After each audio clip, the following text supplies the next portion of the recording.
한국산역 검정시험 1급을 넘어 만점까지. 제가 이 앞에 이 인트로를 한 28번째 외치고 있습니다. 아마 들으시면서 따라 하시는 분도 계실 거라 생각이 되는데요. 28강 근현대사 파트 개항 이후 경제사회 문화를 들어갈 차례죠. 저희가 정근대사에서도 이 공통점이 하나 있었어요. 정치사로 전반적인 흐름을 판서를 통해 흐름을 확실하게 잡은 뒤에 경제사회 문화 살을 붙이면서 우리가 강의를 진행하지 않았습니까? 가장 중요한 것은 경제사회 문화 파트에서 제가 판서로 전체적인 내용을 다 정리를 하다가 깜빡하고 놓치는 게 분명히 생길 수가 있을 것 같아서 지금 경제사회 문화는 이렇게 파워포인트로 저희 교재 속에 있는 내용을 그대로 담아서 하나도 빠짐없이 물 셀 틈 없는 대비를 하기 위해 빔 프로젝트를 띄워서 또 이렇게 진행을 하고 있습니다. 이번 박하사탐 30분, 한능검 30분 때려잡기에서도 을미개혁 파트에서 제가 단발령을 놓치고 왔었죠. 을미의병에서 단발령을 다시 한번 말씀을 드렸고 CG를 통해 단발령 한번 강조를 해드렸는데 놓치지 않게끔 확실하게 여러분께 모든 내용을 설명드리고자 열심히 또 저도 준비하고 재촬영을 하더라도 여러분께 확실한 내용을 말씀드리면서 강의를 진행하도록 하겠습니다. 경제사회문화는 교재에 있는 내용으로 들어가고요. 교재가 없는 수강생분이 계시다면 정지 버튼을 활용하시면서 여러분 노트에다가 직접 제가 띄워놓은 이 내용들을 꼭 필기하시면서 들어오시면 좋겠어요. 아무래도 어떤 게 문화 파트에서 나올지 아무도 알 수 없는 출제자만이 알 수 있는 부분이라서 제가 그걸 알고 있으면 철컹철컹 지역하겠죠. 문제 유출이니까요. 그래서 어떤 게 나오더라도 확실하게 맞추실 수 있게 모두 다 대부분 내용을 담아놨으니까 반드시 꼭 체크하시면서 따라오시는 것을 부탁드리겠습니다. 자, 중요한 것은 정치사에서 웬만한 내용은 제가 다 다루고 왔기에 살 붙이면서 이거 정치사에서 했던 건데 이거 흐름에서 했던 건데 이렇게 쉽게 들어오시면 좋겠어요. 자, 본격적인 28강 들어가 볼까요? 개항 초기, 즉 1870년대 일본은 상인의 무역 독점 파트가 되겠습니다. 1870년대 강화도 조약에 대한 내용을 먼저 정리를 하고 와야 되겠죠. 1870년대 특히 1876 강화도 조약을 체결했고요. 이 강화도 조약은 정확하게 이야기해서 조일소조규 구록, 조일무역 규칙이 있었어요. 세 개를 묶어서 큰 맥락만 정리를 해보자면 부산, 원산, 인천 세 개 항구를 개항했고 이 일본 상인들이 개항장을 벗어나지는 못하는 거류지 무역으로 실시가 됩니다. 거류지 무역.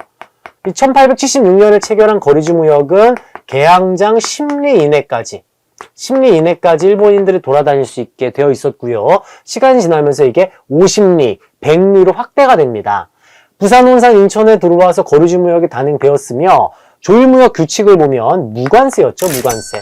일본 제품에 세금을 매기지 않는 무관세 협정이었습니다. 무관세 협정. 공부하고 들어왔던 내용이에요. 그리고 양국의 무제한 유출이 있었죠. 우리나라 곡식을 무제한으로 일본이 가지고 가고 있었어요. 무제한 유출. 자, 그럼 여러분 생각해 보실까요? 이건 제가 잠깐 메모해놨다가 지울 건데요. 부산, 원산, 인천 이 세 개 항구에서 일본인들이 들어와서 생활을 하고 또 일본 화폐도 혼용이 됐죠. 여기다가 살짝 쓸게요. 일본 화폐 혼용. 일본 상인들이 여기 들어와서 장사를 하고 있는데 일본 물건을 한양에서도 팔아야 되지 않겠습니까? 그래서 여기에 있는 일본 제품을 사다가 내륙으로 가지고 가서 판매하는 상인들이 등장합니다. 소위 말하는 중개무역으로 부를 축적하는 상인들이 등장하게 되겠고 객주, 여각, 보부상 등이 이 조선상인들이 이 셋이 객주, 여각, 보부상들이 전국의 일본 제품을 판매하면서 성장을 하기 시작했어요. 영국산 면제품을 주로 판매를 하고 있었고 우리나라의 곡식을 일본으로 가지고 가고 있는 상황이었습니다. 이때는 영국산 면직물을 주로 일본이 판매를 하고 있었구나. 아직 일본이 면제품에 대한 기술력이 그리 좋지 않다 보니까 일본이 영국산 면직물을 우리나라에 팔고 있죠. 영국산 면직물. 그리고 중요하게 보셔야 될 게 객주, 여각 등이 돈을 많이 벌고 있다. 중개무역을 하고 있다. 이 내용이죠. 우리나라 쌀이 계속 일본으로 빠져나가다 보니까 쌀값은 계속 올라가고 있고요. 값싼 영국산 면직물이 팔리다 보니 우리나라의 면방 직업이 몰락하게 되고 이들이 계속 성장을 하고 있는 상황이 1870년대 경제 상황이었죠. 이게 1880년대로 들어가면서 이야기가 좀 달라집니다. 1882년 임오군란 직후 조청, 상민, 수륙, 무역, 장정이 체결됐어요. 이거 제가 언급 굉장히 많이 했죠. 내용 다 아실 텐데 여기에는 내지통상권이 명시됐죠. 내지통상권. 이 내지통상권으로 양화진에, 한양이잖아요. 한양과 양화진에 청나라 상인들이 상점을 개설하면서 경복궁 앞에서 니하오, 산골짜기에서 짜이찌엔, 전국 사방팔방 다 들어오게 됐어요. 시간이 지나면 이거 어떻게 되겠습니까? 중개무역을 하고 있던 객주와 여각이 이거 덕분에 몰락하겠죠. 객주 여각이 몰락을 하는 상황을 맞이하게 됩니다.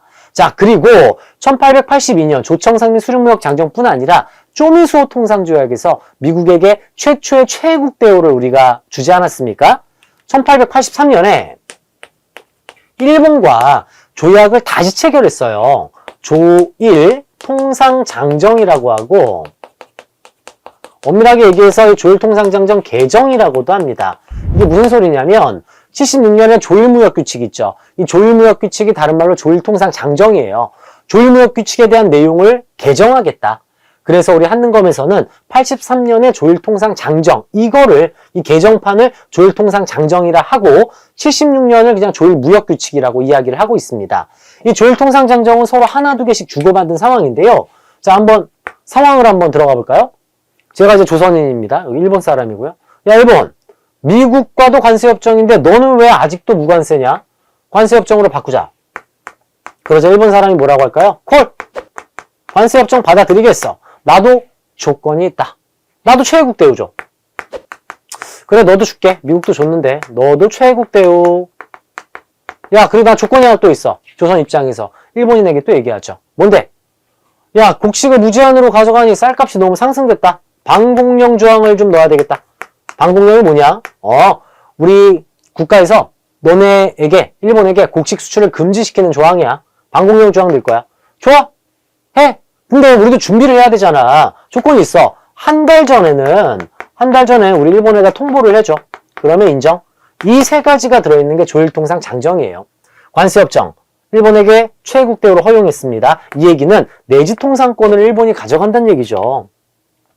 조청상민 수륙무역장정에 있는 내용 흡수해가는 거잖아요. 내지통상권. 83년 이후부터는 조선 8도, 전국 사방팔방에 일본 상인과 청나라 상인들이 들어오면서 엄청난 경쟁을 하게 되겠구나. 이걸 알 수 있는 부분이죠.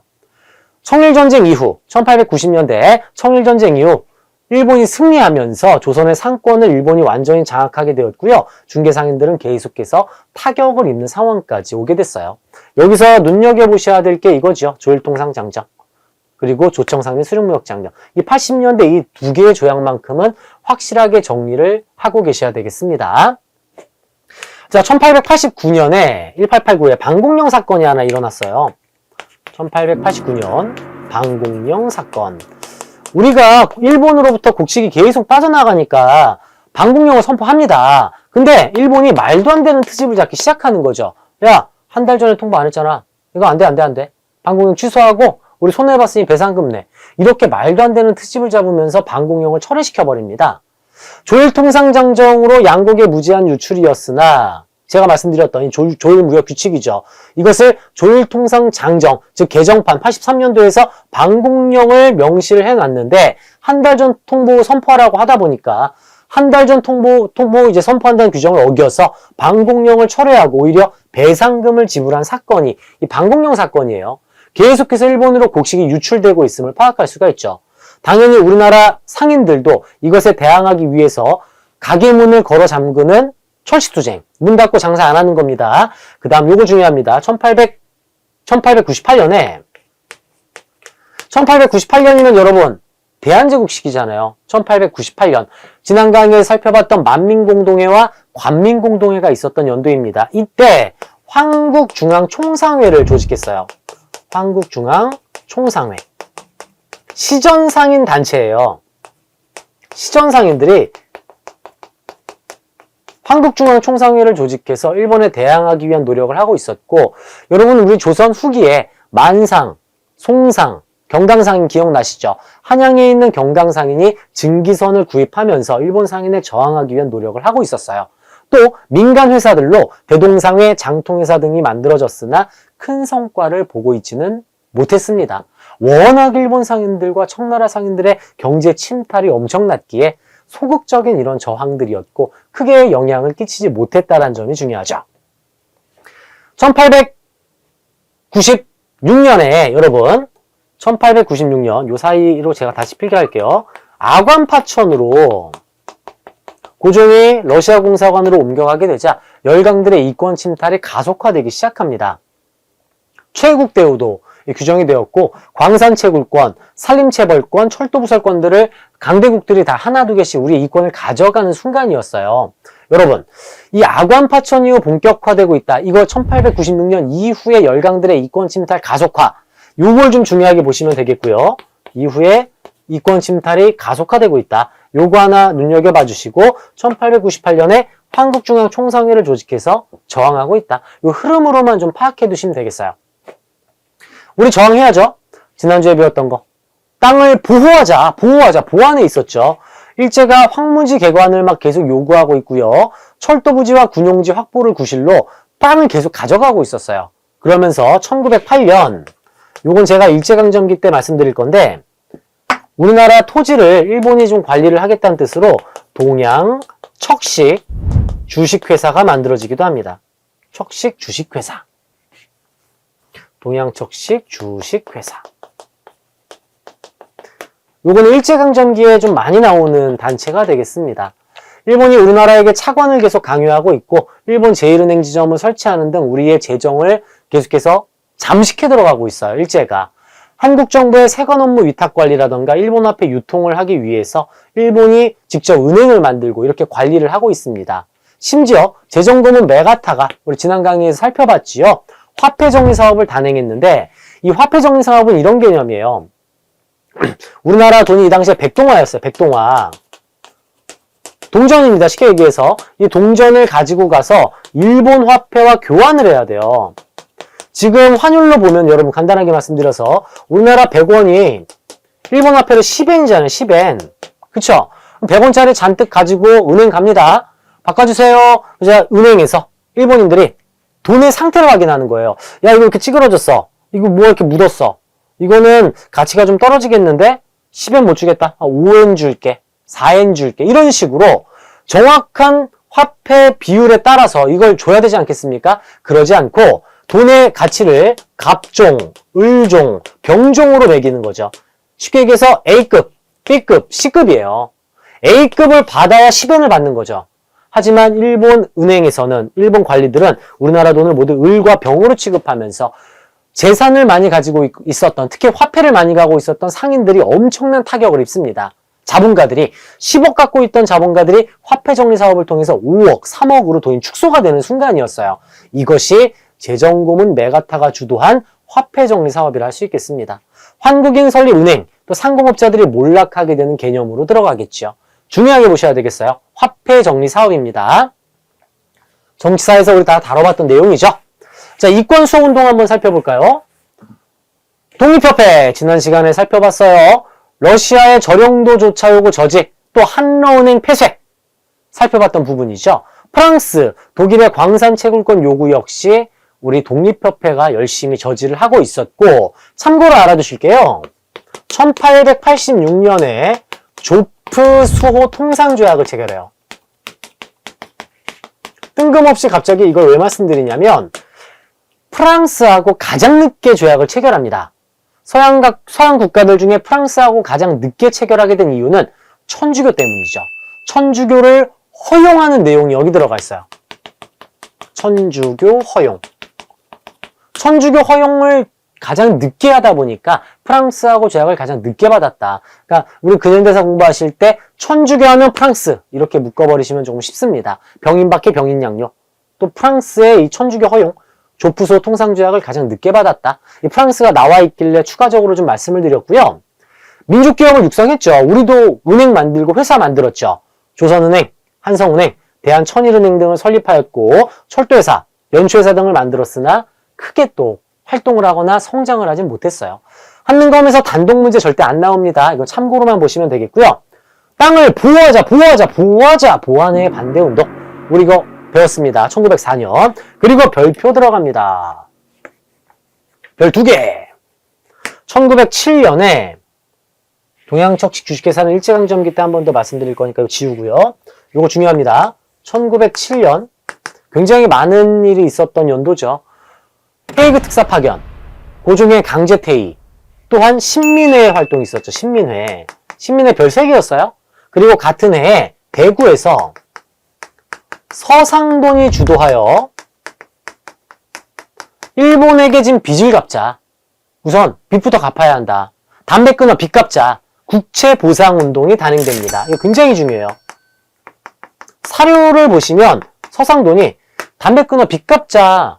우선 빚부터 갚아야 한다. 이런 운동을 단행하게 됩니다. 일본으로부터 너무 많은 빚을 지게 되다 보니까 서상돈 중심으로 대구에서 시작된 국채보상운동. 이 국채보상 기성회를 조직해서 전국으로 확산되었으나 2차 한일협약 때 만들어진 통감부의 방해로 성과를 내지는 못했습니다. 전국으로 확산됐다는데 엄청난 의의가 있어요. 완전 우리나라 국가대표 도시네요. 이 대구가. 어허! 국가대표군요. 국대는 꼭 정리를 해두셔야 돼요. 위치. 국가대표. 국채보상운동은 대구에서 시작되었다. 여러분 나중에 대구 가보시면 국채보상운동 기념공원이 있어요. 이게 엄청나게 중요한 사건이다 보니까 마치 IMF 때 우리가 금모으기 운동을 했던 것처럼 담배 끊어 빚 갚자. 빚부터 갚아야 한다. 이게 전국적으로 우리 국민들의 이런 열망과 빚을 갚겠다라는 이 의지가 여기에 투영이 된 거죠. 국채보상운동은 대구입니다. 위치 알아두셔야 돼요. 위치 문제가 한능검에서 나옵니다, 여러분. 대구, 완전 우리나라 국가대표 도시다. 국대로 정리를 해두시고 1907년 신민회와 함께 국채보상운동 같이 정리를 해두셔야 되겠습니다. 그리고 또 하나 있어요. 뒤에서 제가 또 언급을 좀 할 예정이에요. 지금 먼저 하고 갈까요? 여러분, 국채보상운동은 담배 끊어 빚 갚자고 하는 건데 이게 홍보가 돼야죠. 홍보가 돼야 돈을 모아주지 않겠습니까? 하나의 신문사에서 엄청난 홍보를 대대적으로 해주게 되었고 대한매일신보에서 홍보를 해줘요. 대한매일신보. 대한매일신보도 별입니다. 별 하나. 뒤에 또 언급을 할 건데 이 대한매일신보는 사장이 영국인 베델이에요. 한국을 워낙 사랑하다 보니까 한국으로 귀화한 인물이죠. 한국명 배설입니다. 배설. 제가 배설 얘기하면 많이들 웃으시더라고요. 근데 얼마나 감사한 분입니까? 영국인이 여러분 한국을 사랑해요. 일본이 영국인을 함부로 하기가 어렵겠죠. 그러다 보니 이 신문사가 일본을 엄청 규탄하고 비판할 수가 있었던 거예요. 이 신문사의 편집장이 독립협회의 양기탁입니다. 양기탁 우리 한번 공부했잖아요. 독립협회가 아니라 신민회의 양기탁. 그러니까 신민회와 대한매일신보가 이렇게 연결되고 있음을 파악할 수도 있고 대한매일신보가 대구의 국채보상운동을 홍보해 주었다는 것도 알아둘 수 있겠네요. 완전 우리나라 국가대표 신문이네요. 네, 또 역시 대구예요. 대한매일신보 대잖아요. 대. 완전 국가대표 도시이자 국가대표 신문이군요. 대한매일신보. 아주 중요한 신문입니다. 자, 조금 더 뒤로 가볼까요? 자, 통신, 전신, 전화, 우편. 중요하게 보실 건 가장 먼저 통신이나 기차가 뚫리는 곳은 인천이에요. 인천. 일본에 의해 처음으로 개항된 지역이라서 발전을 크게 하고 있었겠죠. 그리고 전화는 경운궁에 처음 가설합니다. 고종이 여기 계시니까요. 아관파천 이후 경운궁으로 환궁을 한 뒤에 대한제국을 선포했기에 경운궁의 전화가 가장 먼저 가설이 됐어요. 에피소드 중에 이런 게 있죠. 나중에 일제강점기 때 고종황제께서 이제 승하하시고 아들인 순종이 아버지 장례식에 가서 곡을 해야 합니다. 아이고. 너무 아픈 거예요. 몸이 너무 아파서 누워 있어야 돼요. 경운궁에 누워있던 순종이 전화기에 대고 곡을 했다고 합니다. 아이고. 그러면 이 고종의 이 시신 쪽에 전화기에 갖다 대고 곡을 하는 이게 또 일종의 에피소드죠. 너무 가슴 아픈 이야기이기도 하고 경운궁에 처음 전화가 가설되었다는 점 중요하게 보셔야 돼요. 우정총국은 84년에 만들어졌지만 갑신정변 때 바로 문 닫았죠. 후에 을미개혁 때 우편사무가 재개됩니다. 공부한 내용이었어요. 그 다음 전차. 서대문과 청량리를 연결하는 전차는 19세기의 끝자락 1899년에 만들어졌고 같은 해에 경인선이 가장 먼저 만들어졌어요. 철도는 모두 일본이 만듭니다. 대륙 침략을 가속화하고 우리나라 물자를 수탈하기 위해서 일본은 전략적으로 다른 나라에 있는 부설권을 다 자기가 가지고 오게 되었고 그걸 바탕으로 일제가 모두 부설을 했죠. 1899년 경인선 부설, 그리고 부산을 연결하는 경부선, 경의선 순으로 일제가 모두 부설했다라는 거 정리하시면 되겠어요. 자, 전등은 여러분 83년에 보빙사가 미국 갔잖아요. 보빙사 일행이. 미국이 완전히 그냥 삐까뻔쩍한 거예요. 이때 전기에 대해서 알게 된 우리 사신들이 고종에게 이것을 보고를 했고 미국에 있는 에디슨 합작회사 직원들을 초빙해서 그들이 경복궁에 처음으로 전등을 가설합니다. 전등, 에디슨 합작회사에서 만들었어요. 우리 역시 전기를 관리하기 위해 1898년에 한성전기회사를 설립하여 운영했다고 알려져 있습니다. 자, 병원으로는 최초의 근대식 병원 광해원이 만들어졌고 이름을 나중에 제중원으로 바꿔요. 이 제중원을 미국인이 인수하면서 세브란스 병원으로 이름이 바뀝니다. 광해원, 제중원, 세브란스 병원. 스크랜턴이라고 들어보셨나요? 스크랜턴? 왜 이대하고 연대하고 다 외국인 선교사가 만들었거든요. 세브란스 병원 역시 미국인이 선교사가 만든 병원입니다. 지석영의 이제 종두법은 특히 을미개혁 때 단행이 되었다라는 거 묶어 정리하시고요. 독립협회에서 만든 독립문과 고딕양식으로 만들어진 명동성당, 또 최초 서양식 건물 덕수궁 석조전, 르네상스 양식으로 만들어진 석조전이 이렇게 존재합니다. 기타. 자, 기기창을 이렇게 한번 정리해 보시겠어요? 무기 창고. 청나라로 영선사 일행이 다녀왔어요. 영선사. 청나라로 1881년에 김인식을 비롯한 이 사절단이 청나라에 가서 문물을 보고 배워옵니다. 이 영선사 일행에 의해서 청나라의 무기공장을 시찰하고 우리나라식으로 무기 창고를 만들게 되었죠. 무기 창고. 그 다음 83년 방문국. 통리기무화문에서 설치한 근대 시설들이잖아요. 83년 글자를 인쇄하는 곳, 글자를 박는 곳, 방문국을 설치했으며 쩐안국도 83년입니다. 1883년에 기기창, 방문국, 쩐안국을 만들었구나. 옆에 83년이니까 여기다 이렇게 써놓을까요, 제가? 무기 창고, 글자를 박는 곳, 돈을 인쇄하는 곳, 근대 시설들이 이렇게 만들어지고 있음을 파악할 수가 있겠습니다. 언론으로 들어가 볼까요? 자, 최초의 신문은 당연히 정부에서 만들었지요. 한성순보가 가장 먼저 만들어졌고 이 한성순보는 방문국에서 인쇄했어요. 글자를 인쇄하는 곳이니까요. 정부에서 이 신문을 만든 이유는 개화정책을 홍보하기 위함이었어요. 80년대. 본격적인 개화정책. 이것을 홍보하기 위해 한성순보가 만들어졌으며 이것이 일주일마다 편찬을 하는 한성주보로 이어지죠. 한성주보. 국한문 혼용체로 만들어진 한성주보에는 최초로 상업광고가 게재되기도 했습니다. 그 다음 중요한 건 이거죠. 최초의 민간신문이자 한글신문. 독립신문을 서재필이 창간을 하였고 이 신문 창간을 계기로 독립협회로 이어지기도 했어요. 최초의 민간신문이자 최초의 한글신문, 독립신문은 별표 들어가야 합니다. 자, 서민층과 부녀자 대상으로 순한글 신문으로 제국신문이 만들어졌고요. 예전에 아이돌 그룹 중에 제국의 아이들이라고 기억나실까 모르겠네요. 광희가 있었던 제국의 아이돌 그룹이니까 여성들이 매우 좋아하지 않겠습니까? 역시 여성들 대상으로 만들어진 제국의 아이들이군요. 제국신문, 이렇게 또 정리할 수가 있겠고요. 황성신문도 별 하나.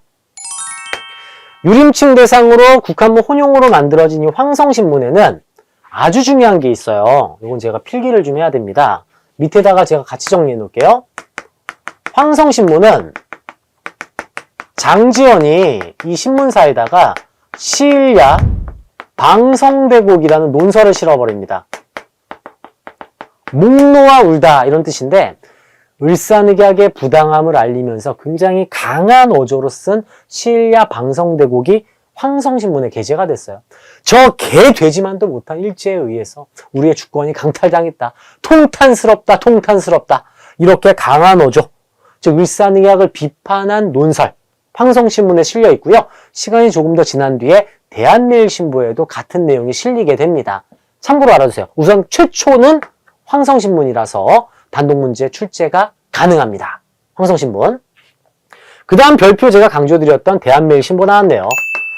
양기탁과 영국인 배대를 운영하였으며 사장이 영국인이다 보니까 강한 어조로 일본을 비판할 수가 있었고, 가장 중요한 것은 국채보상운동을 홍보해줬다라는 것. 이게 좀 핵심이었어요. 천도교. 천도교는 뭐지? 네. 동학의 이름을 천도교로 개칭을 했어요. 동학에서는 만세보라는 신문을 만들면서 또 개화정책, 국민들의 계몽운동을 이렇게 열심히 실시를 하고 있었고, 연해주에서는 해조신문이 우리 한국 사람들이 해외로 많이 뻗어나가지 않았겠습니까? 우리 동포들을 위해서 해조신문이 미국에선 신한민보가 발간이 되고 있습니다. 우리의 신문들을 탄압하기 위해서 일본은 신문지법을 제정하였고, 이것은 일제강점기로 이어집니다.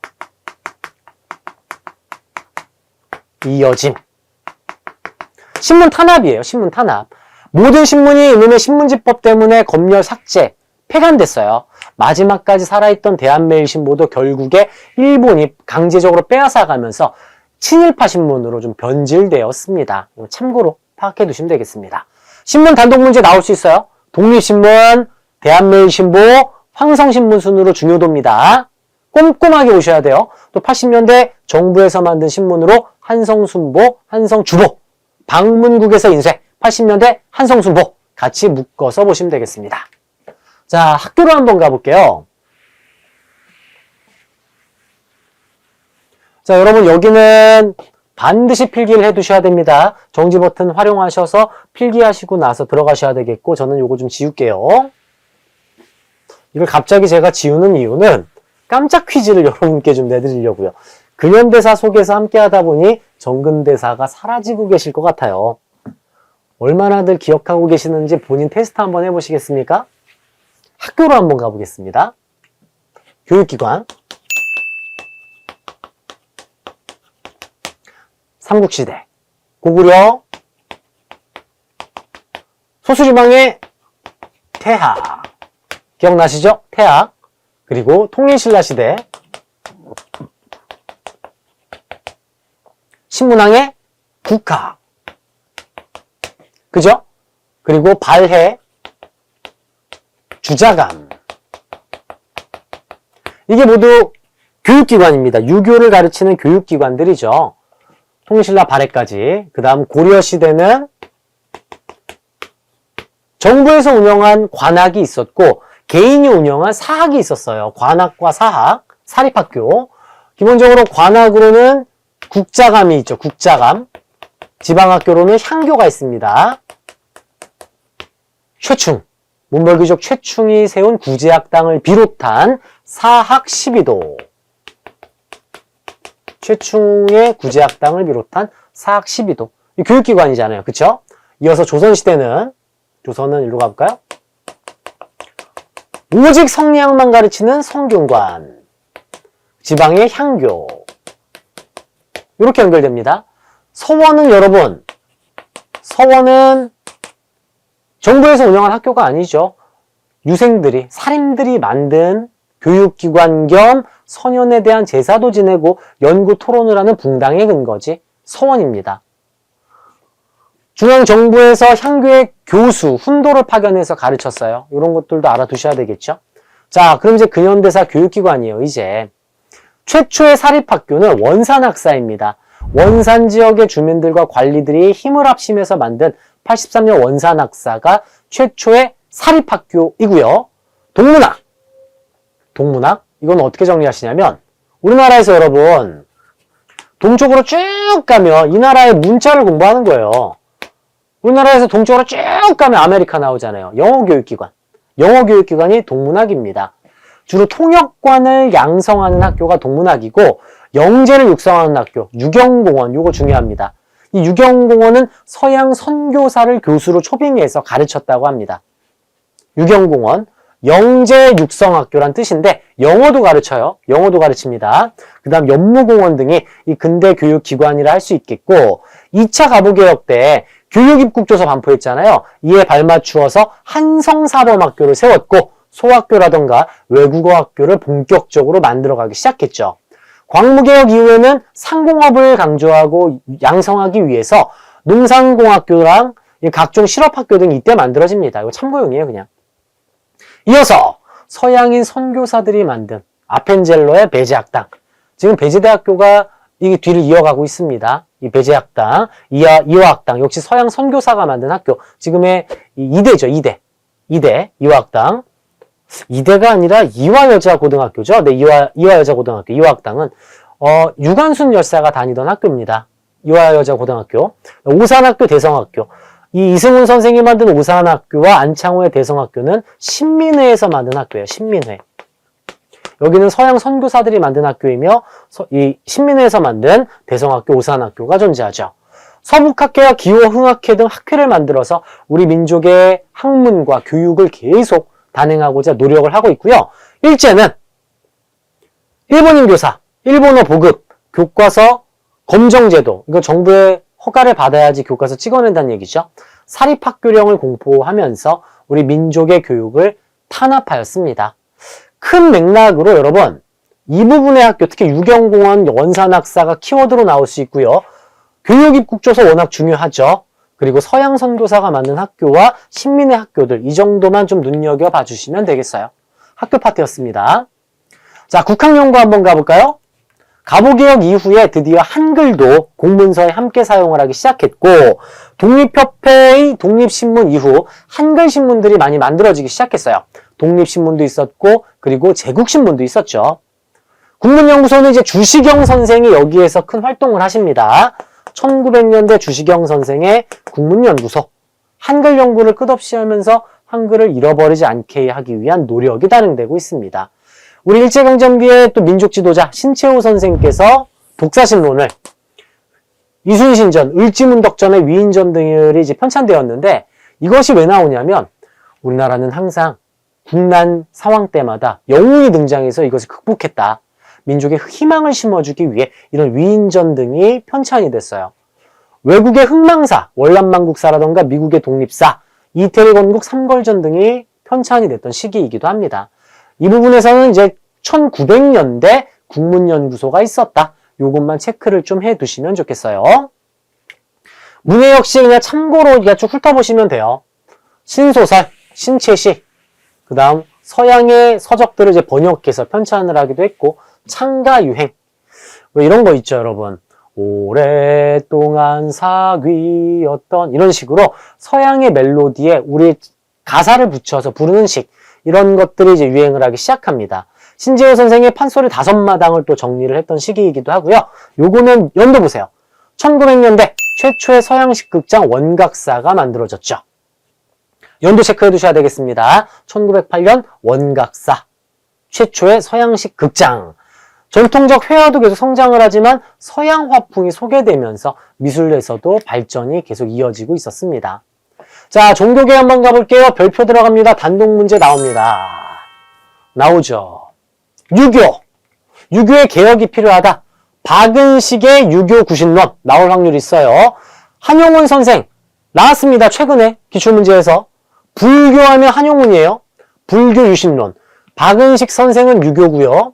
한용운 선생은 불교입니다. 이 두 개 헷갈리게 출제를 많이 해요. 천주교는 사회사업을 많이 하고 있어요. 고아원, 양로원 등을 운영하고 있으며 개신교는 서양 선교사들이 학교도 세우고 병원도 만들었잖아요. 바로 나오잖아요. 병원과 학교 설립. 의료 발달에 기여하였으며 기독교는 아무래도 하나님 위에 다른 신을 섬기지 말지어다. 미신타파, 평등사상을 전파하고 있죠. 동학의 3대 교주 손병희가 천도교로 이름을 개칭하였으며 만세보라는 신문을 발간하였고 계몽운동에 계속 참여를 하고 있습니다. 나철과 오기오는 지난 시간에 살펴봤던 자신회라는 오적 암살단을 조직한 나철 오기오는 단군을 믿는 대종교를 창시하였고 무장투쟁 운동을 준비합니다. 여러분, 청산리대첩의 김좌진 장군이 대종교예요. 대종교에서 지원해준 독립운동입니다.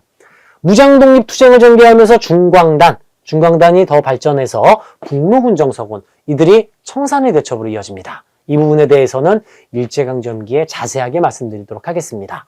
단독 문제가 나올 수 있는 종교 파트였어요. 나왔습니다. 그리고 반드시 숙지를 하고 계셔야 되겠어요.